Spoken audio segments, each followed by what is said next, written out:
મેલડીમાના મંદિરના ઇતિહાસની વાત કરીશું। વડોદરા જિલ્લાના સાવલી તાલુકામાં ભમ્મરઘોડા સરોવર આવેલું છે। આ સરોવરની પાળે ઉગતા પોરની દેવી મહામાયા જોગમાયા માં મેલડી સાક્ષાત બિરાજમાન છે। ભમ્મરઘોડા સરોવરની પાળે માં મેલડીમાનું સુંદર મંદિર આવેલું છે, જ્યાં લાખોની સંખ્યામાં ભક્તો માના દર્શન કરવા આવે છે।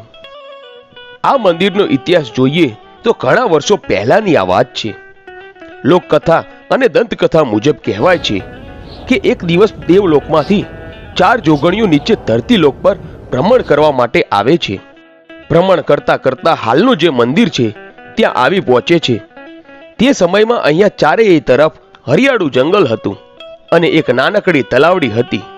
ચારેય જોગણીઓને આ જગ્યા કુંવારી અને પવિત્ર લાગી, એટલે એમણે અહીંયા મોટું સરોવર બનાવવાનો વિચાર કર્યો, જેથી આજુબાજુથી પશુ પક્ષી પાણી પી શકે।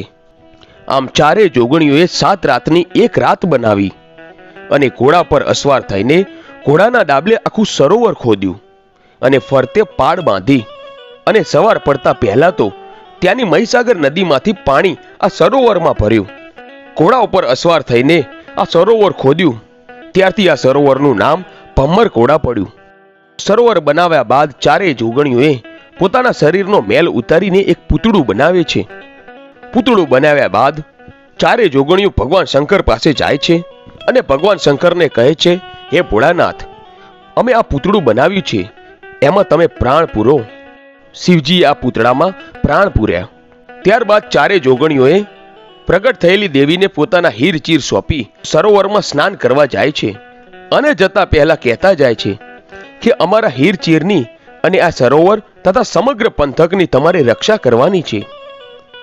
આમ જ્યાં સુધી ચારેય જોગણીઓ સ્નાન કરીને પાછી ન આવે ત્યાં સુધી ઉગતા પોરની દેવી માં મેલડી હીરચીરની અને સરોવર તથા સમગ્ર પંથકની રક્ષા કરે છે।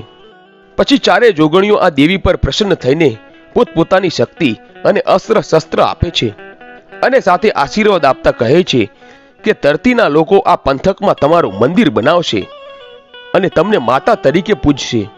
આમ ઉગતા પોર્ણિમા મેલડી કહે છે કે ભલે દેવીઓ, જ્યાં સુધી આ આકાશ અને પાતાળ રહેશે ત્યાં સુધી હું અહીંયા જ બેસીને સમગ્ર જગતનું કલ્યાણ કરીશ। આમ સમય જતા ઉગતા પોરની દેવી માતા મેલડીનું ભવ્ય મંદિર બને છે અને લાખોની સંખ્યામાં ભક્તોનું ઘોડાપુર ઉમટે છે અને દર્શન કરીને તેમની બધી મનોકામનાઓ પૂર્ણ કરે છે। આમ ભમ્મરઘોડાની માયાળુ મેલડીએ અનેક વાંજિયાઓને સંતાન આપ્યા, અનેક લોકોના દુઃખ દૂર કર્યા। આ મંદિરમાં દર્શને આવતા ભક્તોને માતા મેલડી હસતા મોઢે જ પોતાના ઘરે પરત મોકલે છે। તેથી માનવામાં આવે છે કે આ મંદિરમાં કોઈ પણ ભક્ત જો સાચા મનથી માં મેલડીના દર્શન કરે તો તેની બધી જ ઈચ્છાઓ પૂર્ણ થાય છે। આ મેલડી માતાના મંદિરે જે ભક્તને સંતાન પ્રાપ્તિનું સુખ ન મળતું હોય તેવા લોકો પણ આ મંદિરે આવતા હોય છે અને માં મેલડી માતાના આશીર્વાદથી જ ભક્તોને સંતાન પ્રાપ્તિનું સુખ મળતું હોય છે। ત્યારબાદ ભક્તો મંદિરે આવીને બાળકોના ફોટા લગાવતા હોય છે અને તેમની માનતા પૂરી કરતા હોય છે। ભમ્મરઘોડા તલાવ ગવડાયું, 900 વીઘોના લાટ મેં મેલડી તમે બેઠો હોય તો એ માં સકત પશુ મેમાં રૂપડીને જોગણી જોડે મેલના પુતરા મેથી અવતાર ધારણ કર્યો હોય ને મેલડી જેવું નામ ધર્યું હોય તો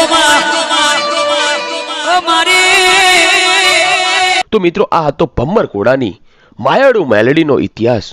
મિત્રો, આવા જ ઇતિહાસ અને રોચક વાર્તાઓ સાંભળવા માટે